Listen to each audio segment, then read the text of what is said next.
Football on Off the Ball. With Sky. All the football you love in one place. Across Sky Sports, BT Sport and Premier Sports. You're welcome along. So, as you know, Republic of Ireland against Portugal tomorrow. 52,000 capacity crowd will convene at Lansdowne Road. This is a World Cup qualifier, I guess we should mention as well. For Ireland, obviously, qualification has been long beyond us now for some time. For Portugal, 2 draws will do them against Ireland tomorrow, and then Serbia Sunday, though they say they're very much here to win. Stephen Kenny and Jeff Hendrick have been with the media in the last hour or two. Gavin Cooney of the 42 is with us and was there. Hi Gav, how you doing? I'm excited, Joe, I have to say. For the first time before an Ireland home game, I'm genuinely excited. I wasn't feeling this way, oddly enough, before, say, the Nations League home game against Finland last year before an empty stadium. So for obvious reasons, I'm pretty hyped. For a crushing moment there, I thought you were going to say, for the first time speaking to you, I'm excited. And that would have been too much to bear for me. Yeah, no, I think everybody's a bit excited. 52,000 capacity crowd. I mean, for Stephen Kenny, this is it, isn't it? This is the job he took, really. Yeah, completely. It's so strange. And he mentioned it in that press conference today. He's been in charge for 14 months and for almost all of it has been walking out to empty stadia, which, in my opinion, completely changes the texture, just the tone, obviously the tone, the texture, and just changes the match completely. I don't think the Luxembourg game wouldn't have been quite as torpid and god-awful had there been at least a few people in the stadium to roar at them and give them a little bit of energy and so forth. So this is what it's all about, and he's always talked about that moment about walking out to a full Aviva stadium, so he'll finally get it. And the ironic thing is that, it's a very curious game in the sense, it's a dead rubber qualifier for Ireland. We've known we're not going to qualify for quite some time. And it's by far Portugal's less important game of the week. They cannot afford to lose to Serbia on Sunday, regardless of what happens to us. So in spite of all that, it's still the biggest football game that's been held here for some time. They've quite a few players on yellow cards.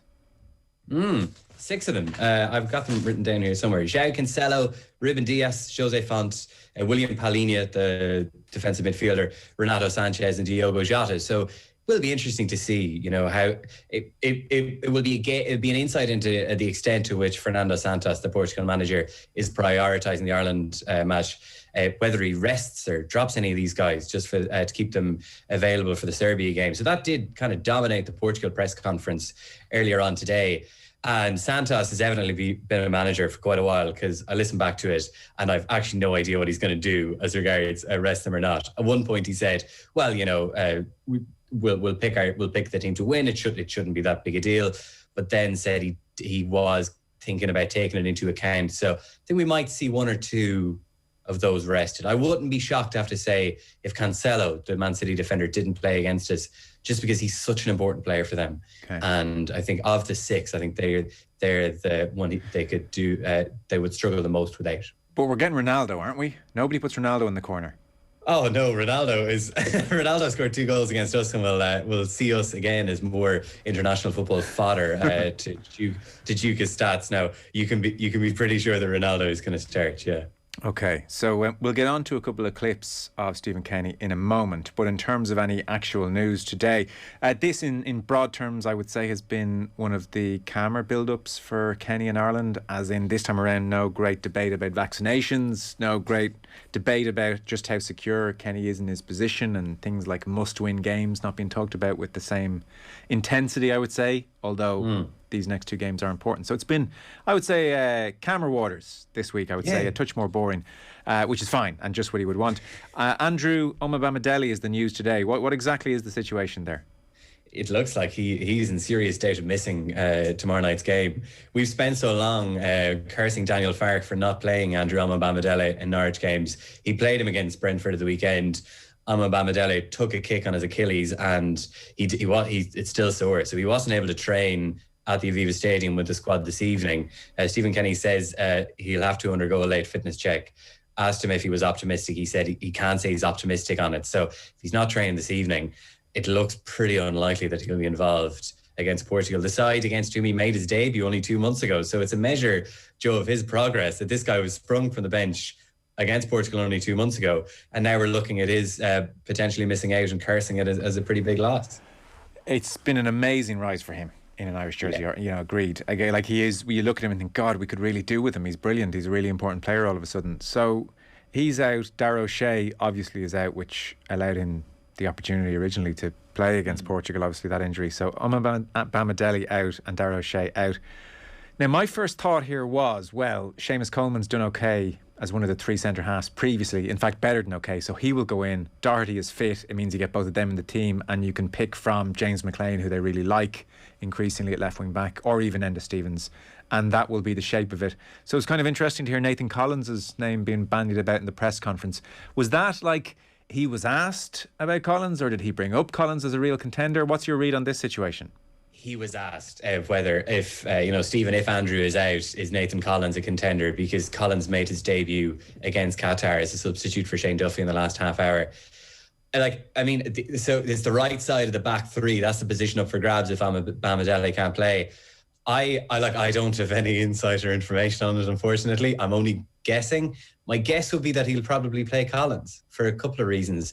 Collins' height, and it's to that side of the Irish defence that Ronaldo is going to pull for those crosses if Cancelo plays. But those crosses from the right, that's generally Ronaldo will pull to the left. And Kenny has talked about it as well. If they start with the Leipzig striker Andre Silva up front, he came on at half-time against Ireland in Faro.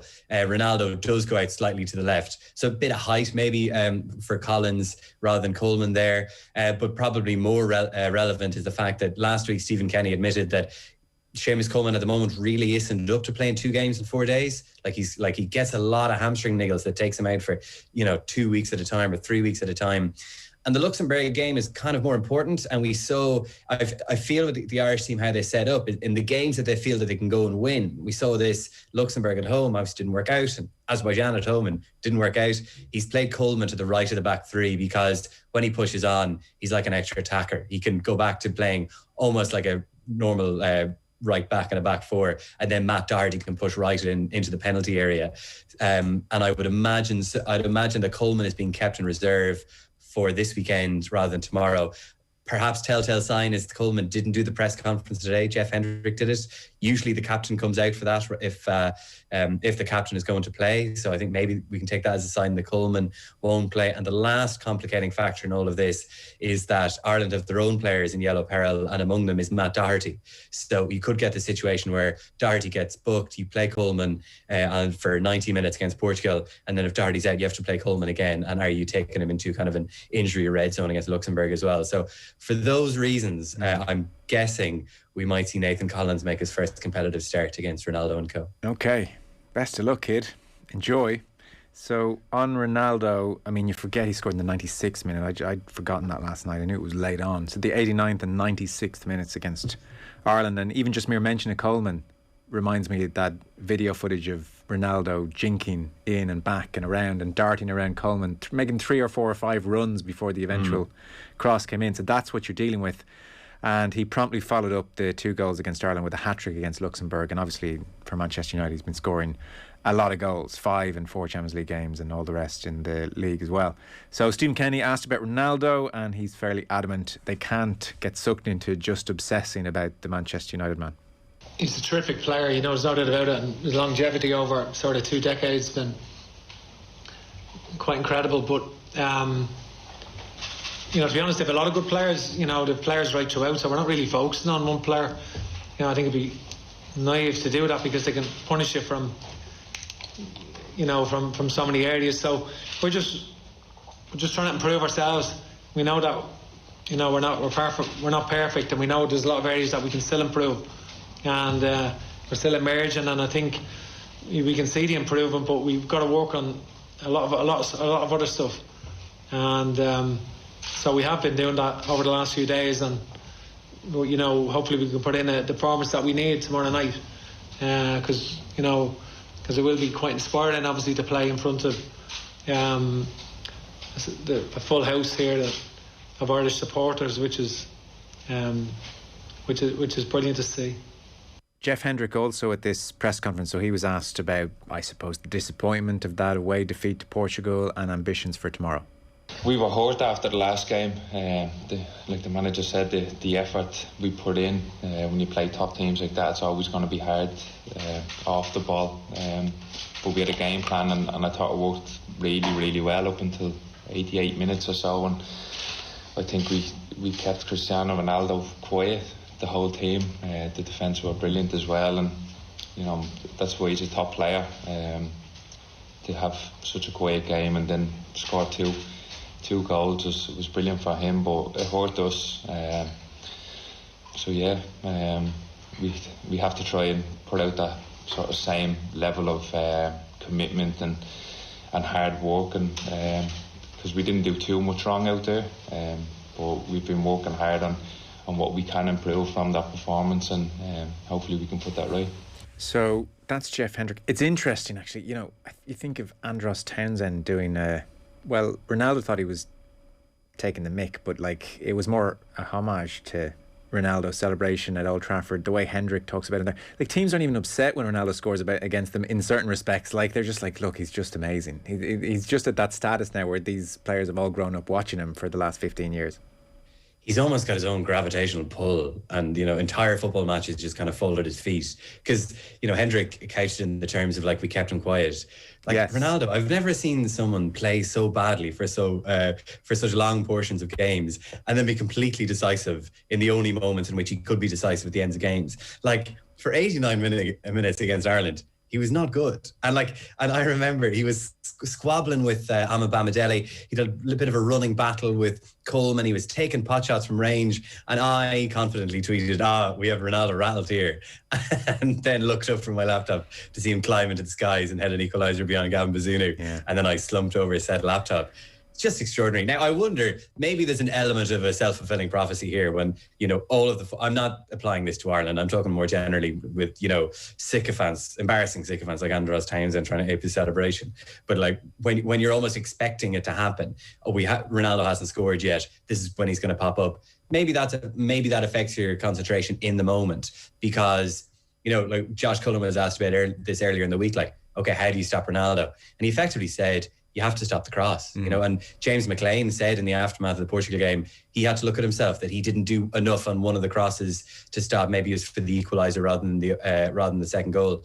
So obviously that's how you stop him, obviously. But it's just, I've never seen anyone so consistently dominate the moments that he's expected to dominate at the end of games, in games in which he's played really quite poorly. So we saw it in Faro. We don't need to see it again, I don't think. I'll be happy enough if I only see it once this year. On Jeff Hendrick, by the way, I think everybody's in agreement his performances have been excellent of late, and Stephen Kenny wanted to make that point again. He made it quite vociferously after the last international window, but he was singing Jeff Hendrick's praises again this evening.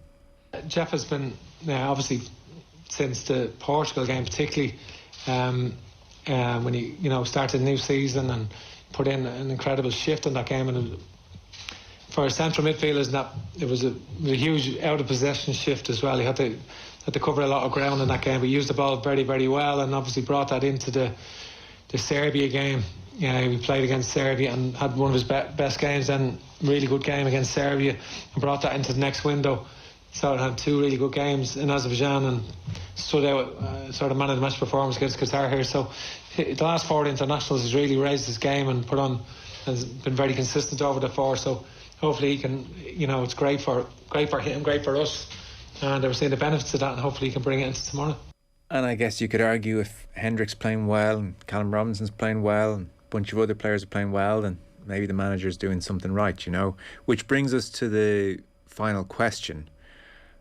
To what extent is Kenny over these two games in need of results of some kind of stature to secure next contract? Or has that been secured already? We know the board will sit down at the end of these two games and assess where Stephen Kenny is. So what's your read on what he could do with over the next couple of games? I think he just needs to show continued signs of progress, Joe. And to be honest, the easy way of showing that is against Luxembourg on Sunday. That was March was the nadir at home to Luxembourg. So if they can put in a good performance, a relatively dominant performance, and win away to Luxembourg on Sunday, that's probably the ideal way of proving that progress. A better way of proving progress would obviously to beat Portugal tomorrow night, but that can't be expected. And if Ireland lose by a couple of goals, I don't think it's necessarily an indictment of the manager so far. I mean, Portugal have much better players than Ireland, so they can just click and that can just happen. So my impression of it is that there's not a lot of noise around at the moment. There was so much noise after the draw against Azerbaijan 2 months ago. A lot less of it now. Yeah. I think part of it is the players have been so vociferously in backing him. There's just a lot of momentum behind the contract extension. So maybe don't tread in a couple of bear traps over the next few days and keep the momentum going. Very good. Interesting few days coming up. Gav Cooney from the 42. Thanks so much, Gav. Enjoy the next couple of days. Thank you. Thanks, Joe. Cheers. Gavin Cooney there with us, looking ahead to the match tomorrow. We have live commentary of that game, by the way. We'll be on air from 7. It's all thanks to Sky. All the football you love in one place across Sky Sports, BT Sport and Premier Sports. Football on Off the Ball. With Sky, proud partner and supporter of the Republic of Ireland women's national football team. In a new original podcast series from News Talk, join me, Susan Bradley,